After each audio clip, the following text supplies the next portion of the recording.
Hello friends, नमस्कार, सत श्री अकाल, जय श्री राम। मैं सेल पंकज राठौड़ और मैं आज आपको पढ़ाने जा रहा हूँ मरु विकास कार्यक्रम। तो मरु विकास कार्यक्रम जो अपने सबसे पहले कब स्टार्ट हुआ था? 1977 से 1978। सबसे पहले क्या पढ़ रहे हैं आज हम? मरु विकास कार्यक्रम। मरु विकास कार्यक्रम कब स्टार्ट हुआ था? ये 1977 से 1978 के बीच। अच्छा, क्या है इसमें? मरु विकास जो मतलब मरुस्थल का विकास किया जाता है। और ये मतलब पहले जब स्टार्ट हुआ था तब इसमें 100% केंद्र की हिस्सेदारी थी, यानी जो भी खर्चा होता था वो कौन कौन उठाता था? केंद्र सरकार। ठीक है। और अभी जब वर्तमान की बात करें, वर्तमान में ये जो है मरु विकास कार्यक्रम वर्तमान में अपने 75-25 का रेशियो है। ठीक है, का रेशियो है। किन किन किन के बीच में? अपने भारत सरकार व राज्य सरकार। राज्य मतलब अपने राजस्थान सरकार। ठीक है, इनके बीच में कितना रेशियो है? 75-25 का। ठीक है, नेक्स्ट अपन आगे बढ़ते हैं कि ये जो मरु विकास कार्यक्रम है कितने राजस्थान के 16 जिलों में, कितने जिलों में? 16 जिलों में संचालित है। 16 जिलों में संचालित है। ठीक है, 16 जिलों के अलावा और कौन कौन से जिलों में संचालित है? ये जयपुर हो गया अपने। ठीक है, जयपुर के अलावा और कौन सा है? जयपुर है, देन अपने उदयपुर, राजसमंद और सिरोही। ठीक है, कौन कौन से? जयपुर हो गया, उदयपुर, राजसमंद व सिरोही। ठीक है, अगर ये हो गया अपने मरु विकास कार्यक्रम। अच्छा, इसके अंदर क्या क्या होता है? मरु विकास कार्यक्रम में जो लघु सिंचाई योजनाओं का विकास करना और मरुस्थलीकरण को रोकना, पशुपालन, कृषि वानिकी। ठीक है, क्या क्या शामिल है? एक तो अपने जो लघु सिंचाई परियोजना है, कौन सी? लघु सिंचाई परियोजना। लघु सिंचाई परियोजना का विकास। ठीक है, और क्या शामिल है इसमें? और है इसमें शामिल है अपने ये मरुस्थलीकरण को रोकना, पशुपालन, मरुस्थलीकरण को रोकना। और क्या शामिल है इसमें? अच्छा, मरुस्थलीकरण को रोकने के लिए क्या करेंगे? अधिक अधिक से अधिक संख्या में पेड़ पौधे लगाएंगे। ठीक है, पशुपालन शामिल है इसमें, पशुपालन। और ये सिंचाई वाला हो गया। ठीक है, कृषि वानिकी का विकास। और क्या शामिल है इसमें? कृषि वानिकी का विकास, कृषि वानिकी का विकास। ठीक है, ये अपना हो गया मरु विकास कार्यक्रम। ठीक है, आई होप आपको अच्छे से समझ में आ गया होगा। मरु विकास कार्यक्रम 1977 से 1978 को शुरू हुआ था। स्टार्टिंग में इसमें 100% केंद्र सरकार की हिस्सेदारी थी और वर्तमान में अपने 75-25 इनकी हिस्सेदारी है। ठीक है, किसकी? राज्य सरकार की और अपने केंद्र सरकार की। केंद्र सरकार की कितनी है? 75। ठीक है, कितनी है? 75। और राज्य सरकार की है 25%। ठीक है, नेक्स्ट अपन आगे पढ़ते हैं कि ये 16 जिलों में संचालित है। और अपने कौन कौन से जो गैर मरुस्थलीय जिले इसमें शामिल है? तो जयपुर हो गया, उदयपुर हो गया और सिरोही हो गया। और कौन सा हो गया अपने? जयपुर, उदयपुर, सिरोही और राजसमंद। ठीक है, चलो नेक्स्ट अपन आगे पढ़ेंगे। एक बार आप इसको नोट डाउन करो, देन आगे क्लास को कंटिन्यू करते हैं। ठीक है। अच्छा, ये जो अपने ये राजसमंद है, राजसमंद जो जिला है वो तिलक के आकार का जिला है। ठीक है, और जब अपने वापस सिरोही हो गया तो अपने राजस्थान में जो सर्वोच्च चोटियां है अरावली पर्वतमाला की, वो सारी यही मतलब सिरोही में ही है। सिरोही में अपने गुरु शिखर, जिसकी ऊंचाई है 1727 मीटर। ठीक है, तो नेक्स्ट अपन पढ़ेंगे अरावली पर्वतमाला। ठीक है, कौन सी पर्वतमाला? अरावली पर्वतमाला, अरावली पर्वतमाला। अच्छा, इसके अंदर जो इंपॉर्टेंट फैक्ट है वो सारे आपको बोर्ड पे नोट डाउन करवाए जाएंगे और जो एग्जाम ओरिएंटेड है।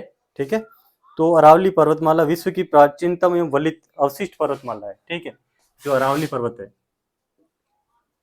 अरावली पर्वतमाला, ये क्या है?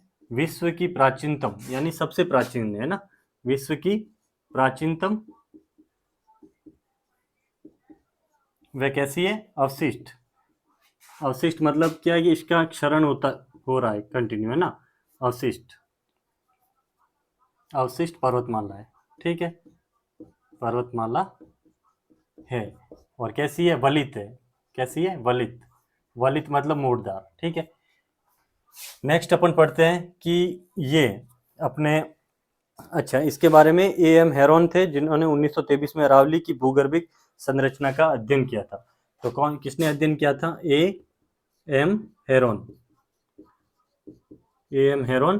कैसे याद करोगे कि जो मतलब अरावली पर्वतमाला की जो भूगर्भिक, इसकी भूगर्भिक भूगर्भिक संरचना का अध्ययन किया।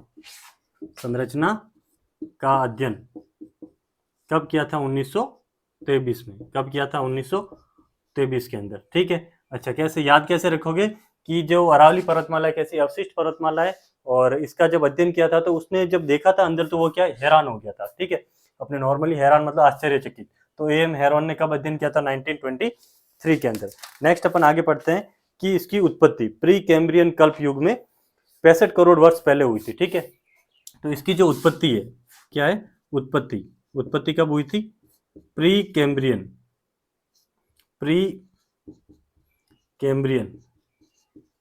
युग में।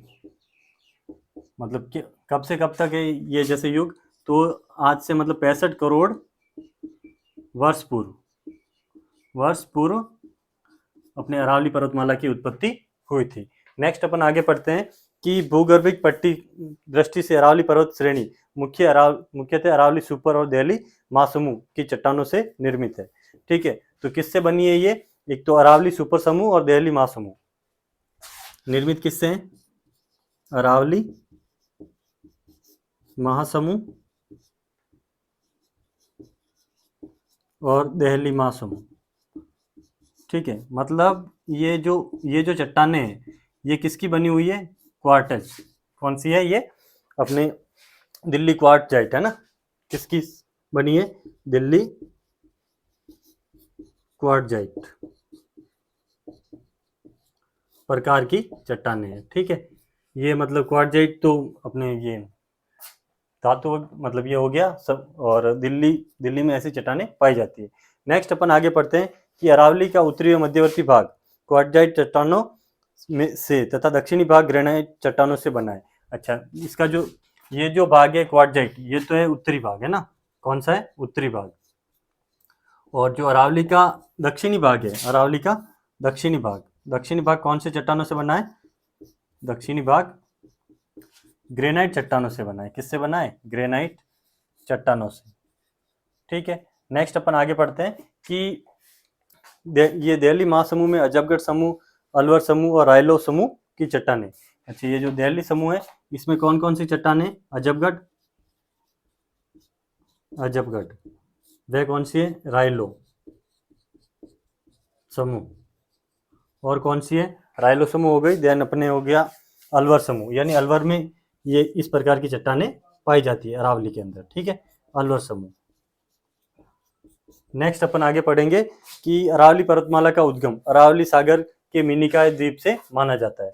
इसका जो उद्गम है, क्या है, उद्गम यानी ये कहाँ से प्रकट हुई थी, तो ये अरब सागर के अंदर, अरब सागर में जो लक्षद्वीप समूह है, लक्षद्वीप समूह, यहाँ से इसकी उत्पत्ति मानी जाती है, ठीक है। नेक्स्ट अपन आगे कंटिन्यू करेंगे कि अरावली का जो पिता किसे कहा जाता है, उत्पत्ति कहाँ से हुई, अरब सागर से, तो इसको क्या कहा जाता है, अरावली का पिता। अरावली पर्वत का पितामह क्या कहा जाता है, अरावली पर्वत का पितामह किसको कहा जाता है, अरब सागर को, ठीक है। नेक्स्ट अपन आगे कंटिन्यू करेंगे अरावली पर्वतमाला का विस्तार। अच्छा अपने कहाँ से कहाँ तक है, एक बार इसको आप नोट डाउन कर लो, देन आगे क्लास को कंटिन्यू करते हैं, ठीक है।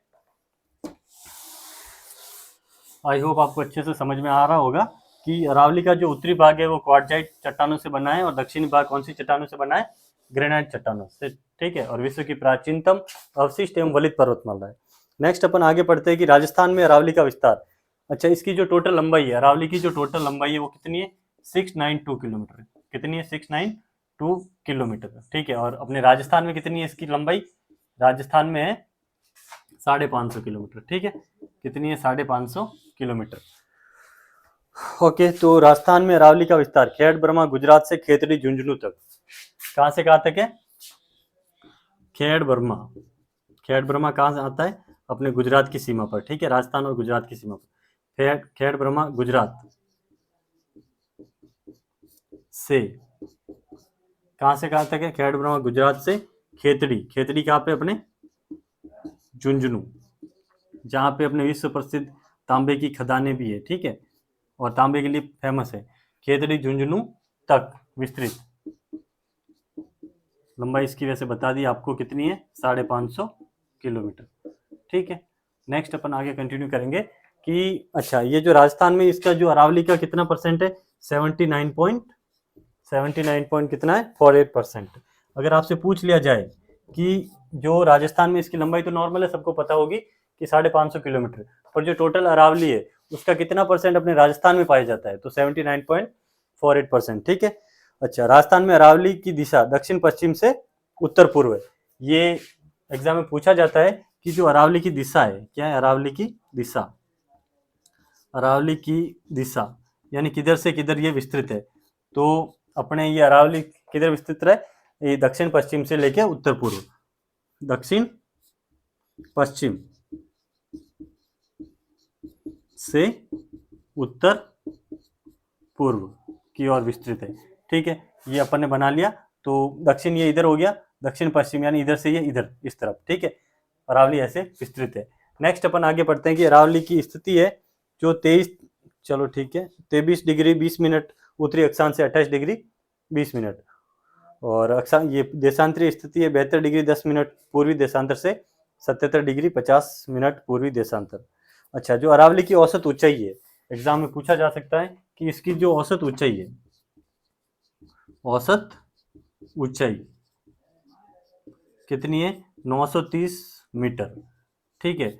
और अगर सर्वोच्च शिखर कहे तो अपने गुरु शिखर आ गया। वैसे सर्वोच्च शिखर कौन सा है? गुरु शिखर। गुरु कितनी उसकी ऊंचाई गुरु शिखर की? गुरु शिखर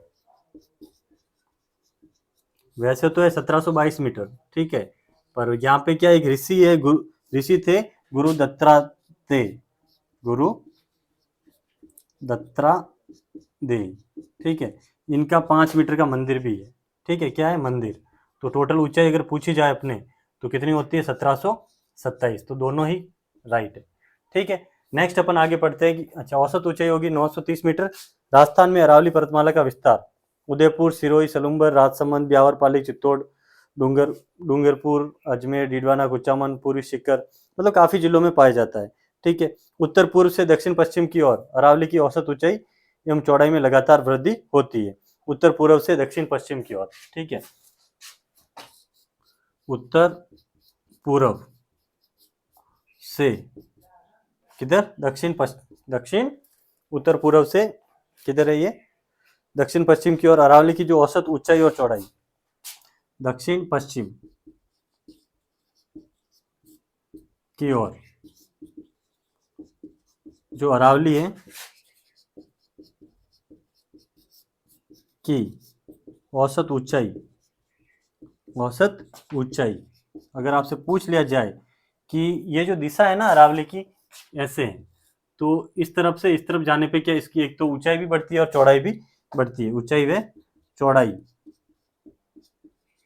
में लगातार वृद्धि है ना, क्या होती है? लगातार वृद्धि होती है, ठीक है। नेक्स्ट अपन आगे पढ़ेंगे। अच्छा, ये हो गया। अरावली का सर्वाधिक विस्तार कहाँ? दक्षिण पश्चिमी भाग में, और न्यूनतम विस्तार कहाँ? मध्य भाग में। इसका जो सर्वाधिक विस्तार है, क्या है? सर्वाधिक विस्तार किधर है? दक्षिण पश्चिम में। किधर है? दक्षिण पश्चिम। और न्यूनतम कहाँ है? न्यूनतम है अपने मध्य भाग। मध्य भाग, मध्य में कौन सा आता है? अजमेर वाला भाग है ना, मध्य भाग में, ठीक है। नेक्स्ट अपन आगे कंटिन्यू करेंगे कि अरावली का, चलो मध्य भाग हो गया, और अरावली का सर्वाधिक विस्तार कौन से जिले में? अगर सर्वाधिक विस्तार तो दक्षिण पश्चिम भाग में। जिला कौन सा है? उदयपुर। जिला कौन सा है? उदयपुर, ठीक है। नेक्स्ट अपन आगे कंटिन्यू करेंगे कि राजस्थान की सबसे ऊंची तीनों चोटियां कहाँ स्थित है? सिरोही में। और सर्वाधिक ऊंचाई कहाँ पे है अरावली की? अगर सर्वाधिक ऊंचाई पूछ ले आपसे, क्या पूछ लें? सर्वाधिक ऊंचाई, तो कहाँ पे? सिरोही में। ठीक है, सिरोही में। और जो सर्वोच्च 3 चोटियां हैं, सर्वोच्च 3 चोटियां, ये भी कहाँ पे? सिरोही में। एक तो गुरु शिखर हो गई अपने, ठीक है, चोटियां, चोटियां कौन कौन सी हो गई? एक तो गुरु, मतलब सबसे ऊंचा पॉइंट गुरु शिखर हो गया, ठीक है। बाकी तो वो है, ये गुरु हो गया, गुरु शिखर, शेर, यहाँ पे लिख देते गुरु से, गुरु शिखर हो गई, शेर हो गई, ठीक है। और अपने एक और दिलवाड़ा है, सॉरी अचलगढ़ और है। ये तीनों चोटियां कहाँ पे? अपने सिरोही के अंदर। ठीक है, एक बार आप इसको नोट डाउन करो, देन आगे क्लास को अपन कंटिन्यू करेंगे। आई होप आपको अच्छे से समझ में आ रहा होगा। अगर वीडियो अच्छी लगे और कंटेंट अच्छा लगे तो प्लीज़ चैनल को लाइक, शेयर एंड सब्सक्राइब, और एक अच्छा सा प्यारा सा कमेंट भी कर लीजिएगा, जिससे मैं थोड़ा मोटिवेट हो सकूं और भी अच्छी मेहनत कर पाऊँ। ठीक है, नेक्स्ट अपन आगे बढ़ते हैं कि अच्छा, अरावली का जो सबसे निम्नतम पॉइंट है वो पुष्कर घाटी अजमेर के अंदर है, और राजस्थान का सबसे ऊंचा बसा शहर अरावली।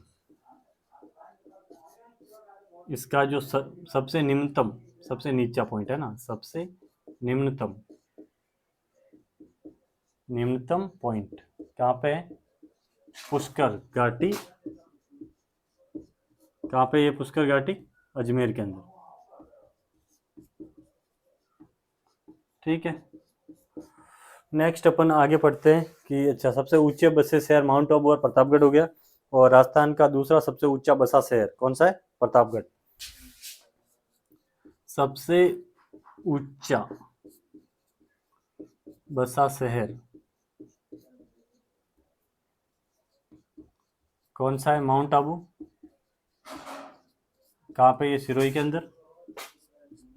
ठीक है, ये तो लगभग सबको पता होगा, पर जो सेकंड है सबसे ऊंचा, द्वितीय ऊंचा शहर, वो कौन सा है? प्रतापगढ़। कौन सा है? प्रतापगढ़। नेक्स्ट अपन आगे पढ़ते हैं कि ठीक है, अरावली की तुलना अमेरिका में, अच्छा इसकी तुलना किससे की गई है? अरावली की तुलना की है अमेरिका के अपलेशियन पर्वत से। अमेरिका के कौन सी पर्वतमाला? अपलेशियन, क्योंकि ये भी वलित है और प्राचीन है, ठीक है, अपलेशियन पर्वतमाला से। ठीक है, नेक्स्ट अपन आगे कंटिन्यू करेंगे कि अच्छा, इसको क्या कहते हैं? भारत का अपलेशियन भी क्या कहा जाता है? अरावली को भौगोलिक भाषा में मेरू सॉरी, अरावली को भौगोलिक भाषा में मेरू व बूंदी जिले में आडावाला भी कहा जाता है। ठीक है, अरावली को, जो अपने अरावली है, अरावली को भौगोलिक भाषा में क्या कहा जाता है? भौगोलिक भाषा में क्या कहा जाता है? मेरू। ठीक है, और बूंदी में क्या कहा जाता है इसको? आडावाला। ठीक है, बूंदी में क्या कहा जाता है? आडावाला। और अपने वापस इसको सिरोही में क्या कहा जाता है? बूंदी में आडावाला कहा जाता है, और सिरोही में आबू गुलाब कहा जाता है। सिरोही में क्या कहा जाता है? आबू गुलाब। क्या कहा जाता है? आबू का क्या है? ये गुलाब। ठीक है, और नेक्स्ट अपन पढ़ते हैं आगे कि उदयपुर में अरावली को आडावट्टा के नाम से भी जाना जाता है, और अबुल फजल ने अरावली की पहाड़ियों को ऊंट की गर्दन कहकर संबोधित किया है। तो जो अबुल फजल है, कौन है? अबुल फजल। अबुल फजल ने अरावली को क्या कहा है? अरावली को ऊंट की गर्दन कहा है, ऊंट की गर्दन। ठीक है, ऊंट की गर्दन कहा है। अच्छा, उदयपुर में इसको क्या कहा जाता है? आडावट्टा। उदयपुर, उदयपुर में कहा जाता है आडा वटा। ठीक है, नेक्स्ट अपन आगे कंटिन्यू करेंगे। कर्नल जेम्स टॉड ने मंदिरों की अधिकता होने के कारण जो आबू पर्वतमाला इसको हिंदू ओलंपस की संज्ञा दी है। तो अपने जो कर्नल जेम्स टॉड है, कौन है? कर्नल जेम्स टॉड, जिसे अपन राजस्थान के इतिहास लेखन का पितामह कहते हैं। इन्होंने जो मतलब मंदिरों की अधिकता के कारण, मंदिरों की अधिकता के कारण ये जो आबू पर्वतमाला है, आबू पर्वत, इसको क्या कहा है? हिंदू ओलंपस। क्या कहा है? हिंदुओं का ये तो ओलंपस है, हिंदू ओलंपस कहा है। ठीक है, नेक्स्ट अपन आगे कंटिन्यू करेंगे कि यहाँ की जो जलवायु परिस्थितियाँ। तो आई होप आपको ये अच्छे से समझ में आ गया होगा। ठीक है, एक बार इसको मिटा देता हूँ, देन आगे की क्लास को अपन कंटिन्यू करेंगे। ठीक है, उदयपुर में क्या कहा जाता है? आड़ावाटा। बूंदी में क्या कहा जाता है? आड़ावाला। और हिंदू ओलंपस आबू पर्वत को कहा जाता है।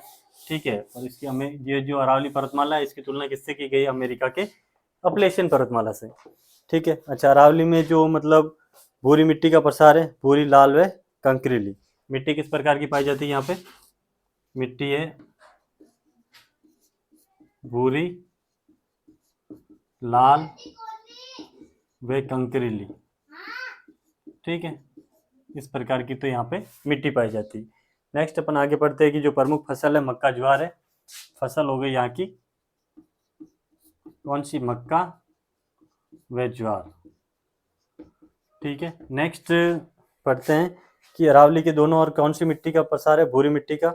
और वनस्पति उष्ण कटिबंधीय शुष्क पर्णपाती वन। वनस्पति कैसी पाई जाती है?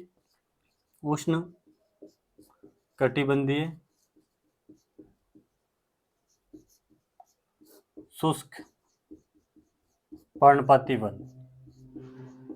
पर्णपाती वन ये क्या है? वनस्पति का प्रकार है ना, ऐसी वनस्पति यहाँ पे पाई जाती है। ठीक है, नेक्स्ट, अरावली की चौड़ाई उत्तर पूर्व से दक्षिण पश्चिम की ओर बढ़ती है। ठीक है, अच्छा, अरावली पर्वतमाला को भारत की महान जल विभाजक रेखा कहा जाता है, क्योंकि अरावली के दक्षिण पश्चिम में प्रवाहित नदियों का जल अरब सागर में गिरता है। अच्छा, इसको क्या कहा जाता है? कि भारत की महान जल विभाजक रेखा। क्यों कहा जाता है? क्योंकि अरावली जो यहाँ पे जो नदियाँ बहती है, विभाजक रेखा है ना, उनको दो भागों में डिवाइड करती है, एक तरफ अरब सागर, एक तरफ बंगाल की खाड़ी।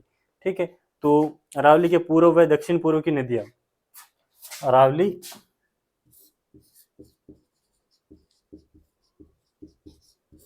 के पूर्व व दक्षिण पूर्व की नदियाँ कहाँ गिरती है? अपने बंगाल की खाड़ी में। कहाँ गिरती है? बंगाल की खाड़ी में। ठीक है, और ये जो अपने कौन सी है? दक्षिण व पश्चिम में प्रवाहित नदियाँ। कौन सी? दक्षिण व पश्चिम में प्रवाहित नदियाँ, ये कहाँ गिरती है? अरब सागर के अंदर। कहाँ गिरती है? अरब सागर में। ठीक है, नेक्स्ट अपन आगे कंटिन्यू करेंगे कि अच्छा, ये जो अरावली है, अरावली पर्वतमाला में राज्य के सर्वाधिक खनिज संसाधनों की उपलब्धता और क्या करती है? मरुस्थल को रोकती है। ठीक है, अधिकांश नदियों का उद्गम स्थान है, सर्वाधिक वन विस्तार है, और जड़ी बूटियां वगैरह भी यहाँ पे काफी मिलती है। तो इसलिए राजस्थान की जीवन रेखा भी इसे कहा जाता है। अरावली को क्या कहा जाता है? राजस्थान की जीवन रेखा। जीवन रेखा क्यों कहते हैं? पहली बात, यहाँ पे खनिजों की उपलब्धता। ठीक है, एक तो खनिज हो गया, दूसरा यहाँ पे जो नदियाँ हैं, नदियों का उद्गम स्थान है, नदियों का उद्गम, और क्या है? और ये वर्षा को आकर्षित करती है, वर्षा में सहायक। ठीक है, और मरुस्थल के प्रसार को रोकती है। क्या करती है? मरुस्थल के पूर्व में प्रसार, मतलब पूर्व की तरफ है ना, पूर्व में प्रसार को रोकती है। ठीक है, इस कारण इसको क्या कहा जाता है? अपने क्या कहा जाता है? राजस्थान की जीवन रेखा।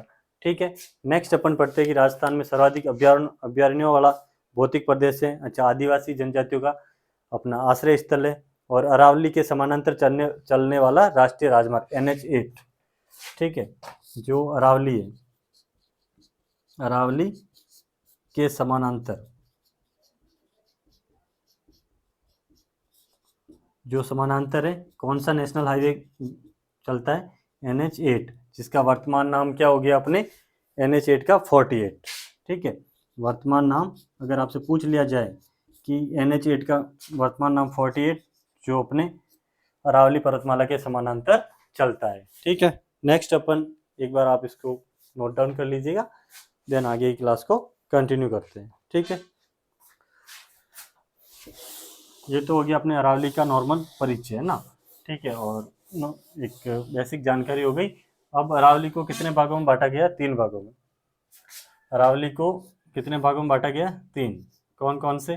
एक तो अपने उत्तरी अरावली हो गई, उत्तरी अरावली मतलब उत्तरी अरावली हो गई। एक अपने मध्य अरावली हो गई, मध्य अरावली। और एक हो गया अपने दक्षिणी अरावली, है ना, दक्षिणी अरावली। ये उदयपुर वाला एरिया है, ठीक है। नेक्स्ट अपन आगे कंटिन्यू करेंगे उत्तरी अरावली, ठीक है। अच्छा, इनकी औसत ऊंचाई इसकी कितनी है, इसकी कितनी है और इसकी कितनी है? तो अपने जो उत्तरी अरावली है, इसकी औसत ऊंचाई 450, ठीक है। कितनी है? 450 मीटर। फिर इसकी है 700 मीटर और इसकी अपने 1000 मीटर, ठीक है। अगर आपसे पूछ लिया जाए कि उत्तरी अरावली की औसत ऊंचाई कितनी है, तो 450 मीटर। और अपने मध्य अरावली की है 700 मीटर। मध्य अरावली में अजमेर वाला एरिया आ जाता है और ये विशेषतः जयपुर वाला, ठीक है। तो नेक्स्ट अपन पढ़ेंगे उत्तरी अरावली, ठीक है, और उत्तरी अरावली की प्रमुख चोटियाँ। आई होप आपको अच्छे से समझ में आ रहा होगा। अगर क्लास अच्छी लगे, लाइक, शेयर एंड सब्सक्राइब, ठीक है। कौन सी अरावली पढ़ रहे हैं अपन? उत्तरी अरावली, उत्तरी अरावली, ठीक है। उत्तरी अरावली, अच्छा, खेरतल, तिजारा, भरतहरि नगर, कोटपुतली, बेरोड, अलवर, जयपुर, दौसा, सीकर, झुंझुनू, डिडवाना। अच्छा, इसमें कौन कौन सा एरिया आता है? अपने अलवर, जयपुर, दौसा और सीकर, डिडवाना, और कौन सा एरिया आता है? झुंझुनू का, ठीक है। ये जो जिले हैं, इनमें कौन सी अरावली है? अपने उत्तरी अरावली, ठीक है। और ठीक है, अलवर, जयपुर, दौसा, सीकर, झुंझुनू, डिडवाना, कुचामन का पूर्वी भाग, और ठीक है, कुचामन का पूर्वी भाग भी इस एरिया में आता है, कुचामन का पूर्वी भाग, ठीक। अगर आपसे पूछ लिया जाए कि जो उत्तरी अरावली का विस्तार किन किन जिलों में, तो अलवर, जयपुर, दौसा हो गया, फिर सीकर, डिडवाना यानी शेखावटी वाला एरिया भी आता है, ठीक है। नेक्स्ट अपन पढ़ते हैं कि औसत ऊंचाई तो 450 मीटर है ही है। अच्छा, सांबर से सिंगाना व खेरथल, तिजारा तक इसका विस्तार है। यहाँ पे मतलब विशेषता कौन सी चट्टानें पाई जाती है? क्वार्टजाइट व फाइलाइट। ये जो उत्तरी अरावली है, किन चट्टानों से बना है? क्वार्टजाइट व फाइलाइट चट्टानों से निर्मित है, ठीक है।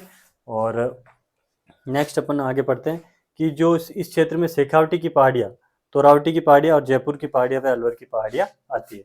तो उत्तरी अरावली में कौन कौन सी पहाड़ियाँ शामिल है? शेखावटी, शेखावटी हो गई, ठीक है, तोरावटी, तोरावटी व जयपुर,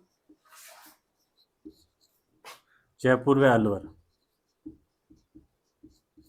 की पहाड़ियाँ शामिल है, किसमें? अपने उत्तरी अरावली क्षेत्र में, ठीक है। अब अपन पढ़ेंगे इसकी जो प्रमुख चोटियाँ हैं, कौन कौन सी प्रमुख चोटियाँ और कितनी उनकी हाइट है, ठीक है। नेक्स्ट कंटिन्यू करते हैं कि अरावली इसमें मतलब सीकर वाला एरिया आ गया। तो सीकर में कौन कौन सी है? रघुनाथगढ़ और मालखेत। कौन कौन सी? रघुनाथगढ़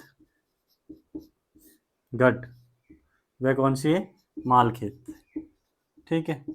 ये चोटियाँ कहाँ पे? अपने सीकर के अंदर। कहाँ है? सीकर में। इनकी ऊंचाई कितनी है? 1055। 1055 किसकी है? रघुनाथगढ़ की, ठीक है। अच्छा, इसमें अक्सर कितने? रघुनाथगढ़, चलो ठीक है, मतलब 1055 आपको याद रखना है। और मालखेत की ऊंचाई कितनी है? मालखेत की है 1052। कितनी है? 1052। 52। अगर आपको ये याद रह गया तो इसमें से 3 ही घटाना है, तो आपको किसकी ऊंचाई प्राप्त हो जाएगी, मालखेत की। ठीक है, नेक्स्ट अपन आगे पढ़ते हैं कि झुंझुनू। झुंझुनू में कौन कौन सी प्रमुख चोटियां, लोहारगल हो गई, भोजगढ़। ठीक है, झुंझुनू, झुंझुनू, झुंझुनू में कौन सी है, एक तो लोहारगल, मतलब लोहा गलता है। वैसे झुंझुनू अपने तांबे के लिए प्रसिद्ध है, पर यहाँ पे चोटी कौन सी है, लोहारगल। इसकी ऊंचाई है अपने 1051, कितनी है, 1051 मीटर। ठीक है, और नेक्स्ट है अपने भोजगढ़। ठीक है, जिसे भोजनगढ़ भी कहते हैं। कौन सी है, भोजगढ़। भोजगढ़ की चोटी की ऊंचाई कितनी है, इसकी ऊंचाई है 997। ठीक है, 997 मीटर। अच्छा, यहाँ पे अपन ने क्या किया था, जो सीकर में चोटियां थी, रघुनाथगढ़ और मालखेत, तो 1055 में से 3 घटाए, और इधर 1000 में से 3 घटाओगे तो आप 997। ठीक है, नेक्स्ट है अपने जयपुर के अंदर। तो जयपुर में कौन सी है, खो, ये इंपॉर्टेंट चोटी है, जयपुर। जयपुर में कौन सी है, खो। ऊंचाई कितनी है इसकी, 920 मीटर। ठीक है, नेक्स्ट है अपने झुंझुनू में अधवाड़। अच्छा, झुंझुनू में एक कौन सी चोटी है, अधवाड़।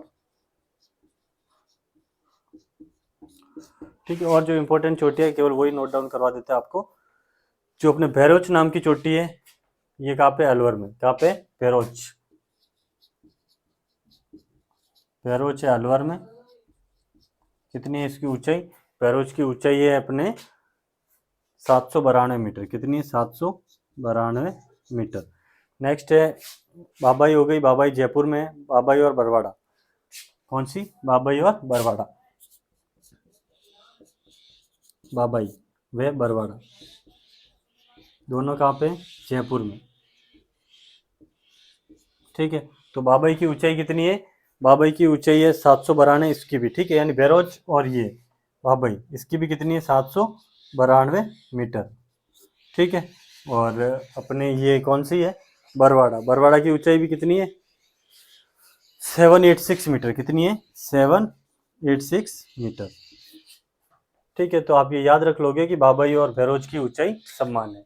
अच्छा, जो भैरोज है ये अपने कहाँ पे, जयपुर के अंदर है, और ये जो कौन सी है, बाबाई, सॉरी, भैरोज तो अलवर में, और बाबाई कहाँ पे, जयपुर के अंदर।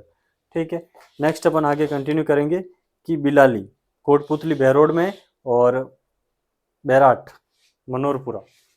बैराट कहाँ है, एक तो बैराट वाली होगी है ना, कौन सी, बैराट। ये कहाँ है, कोटपुतली बहरोड, कोटपुतली बहरोड। ठीक है, और एक और कौन सी है, अपने बिलाली, ये भी कहाँ पे, कोटपुतली बहरोड में ही है। अच्छा, इसकी ऊंचाई कितनी, बैराट की, बैराट की अपने ऊंचाई है 704 मीटर, और बिलाली की है 775 मीटर। ठीक है, बिलाली की कितनी है, 775 मीटर, और इसकी है 704 मीटर। ठीक है, कितनी है, 704। ये है अपने उत्तरी अरावली की प्रमुख चोटियां, जो आपको याद करनी है। रघुनाथगढ़ 1055 सिक्कर के अंदर, मालखेत भी सिक्कर के अंदर ही है। अच्छा, और कौन सी है, जयगढ़ हो गया, जयगढ़ जयपुर में, नाहरगढ़ भी जयपुर में, अलवर दुर्ग अलवर में। ठीक है, ये उत्तरी अरावली की प्रमुख चोटियां हो गई। जयगढ़ 648 है, नाहरगढ़ 599। जयगढ़ कितनी है, यहाँ लिख देते हैं, जयगढ़। जयगढ़ कहाँ पे, जयपुर में, और नाहरगढ़, ठीक है, दोनों कहाँ पे, जयपुर में। इनकी ऊंचाई कितनी है, अपने जयगढ़ की तो है ऊंचाई कितनी, 648 मीटर है ना। कितनी, 648 मीटर, और ये जो नाहरगढ़ है इसकी है कितनी है, 599। ठीक है, 599 मीटर। आई होप आपको अच्छे से समझ में आ गया होगा। नेक्स्ट है अपने मध्य अरावली, जो अपन नेक्स्ट टॉपिक में, नेक्स्ट मतलब अगली क्लास में पढ़ेंगे। एक तो मध्य अरावली, और लास्ट है अपने दक्षिणी अरावली, और 2 क्लास में अपना कंप्लीट अरावली पर्वतमाला कंप्लीट हो जाएगा। अगर आपको क्लास अच्छी लगे तो please like, share and subscribe. Thank you.